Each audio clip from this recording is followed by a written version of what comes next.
Welcome to Trending in Education. Mike Palmer joined by Melissa Griffith here today. We're recording this on International Women's Day. Melissa, you're an international woman, so congratulations. Happy International Women's Day. Thank you. I noticed I did not get a gift from you today, but whatever, that's cool. It's not like my birthday or anything, so it's fine. It's just International Women's Day. Yeah, and we wanted to make sure we recognize that, and we tried to address one of the things I'm trying to get better at is noticing my own biases and then understanding when they might be reflected in what we're doing as a show. So I think it's good to recognize it is International Women's Day and that there are many cases where women are not recognized in the same way that men are.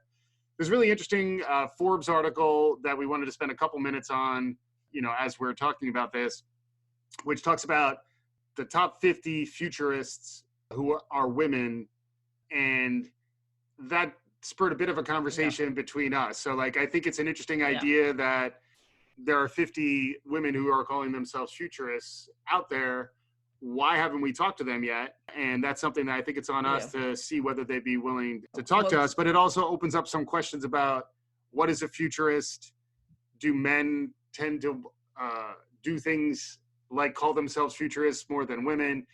What are your thoughts on this, Melissa? One, a couple of things.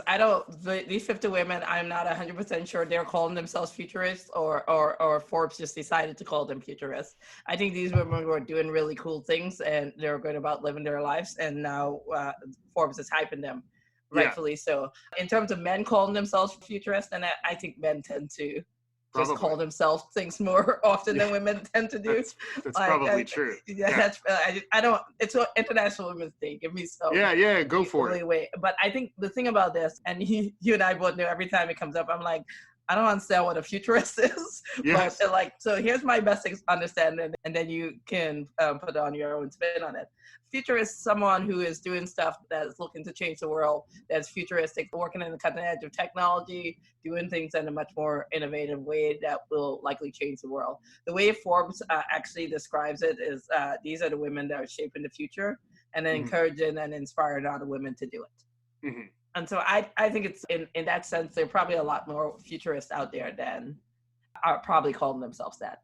Yeah, I think that's a fair take. And I don't know if we technically call ourselves futurists on this show. It is a trend spotting show, so we're always thinking of.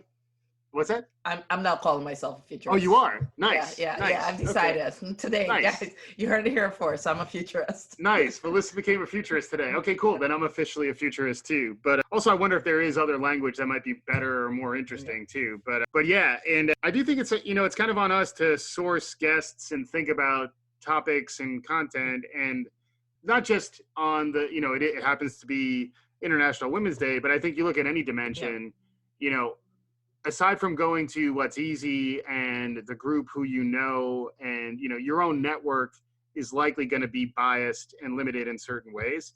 So what I like about an article like this, and I do appreciate that it's out there, is that it is a list of 50 visionary leaders who have interesting work that they're doing, and I think they'd be really great conversations for us to have. So I think in honor of that, we will be reaching out to these women, see which among them may be able to attend a show, and then if for whatever reason you happen to be a futurist of any stripe, we'd love to talk to you if you're listening to this show too. So open invite, although we'll see where that goes, to folks who view themselves as futurists, because I think it's an interesting conversation to have.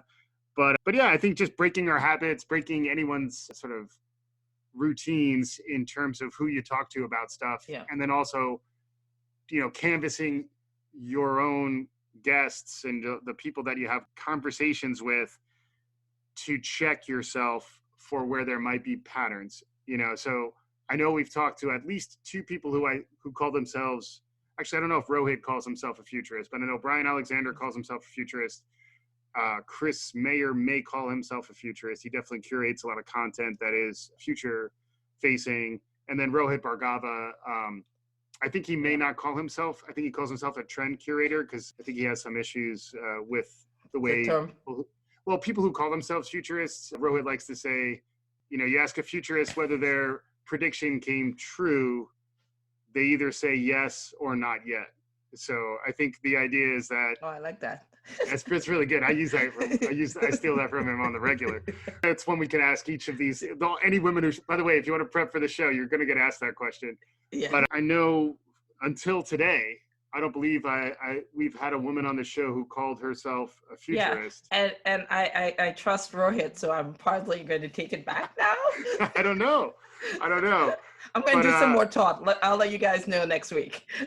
But anyway, we'll share this article out. I think it was an interesting take. And we do appreciate that Blake Morgan did the work to put this list together. We love lists, and we love figuring out who might be interesting guests to talk about the future. Interestingly, if you are a learning and education trend spotting show, I have found that anyone who's thinking about the future needs to think about the learning implications that are going to drive the change that's necessary to change the future. There's a lot of communication involved in being someone who's a thought leader with some vision for where the future is going. But we also may want to zero in particular on folks within the list who may be more focused on stuff that's directly relevant to learning and education.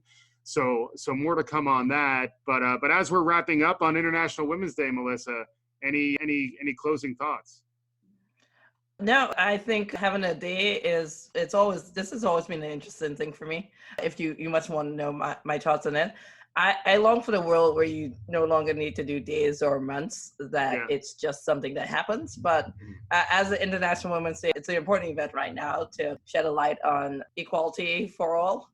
I'm looking forward to the future where this does not exist.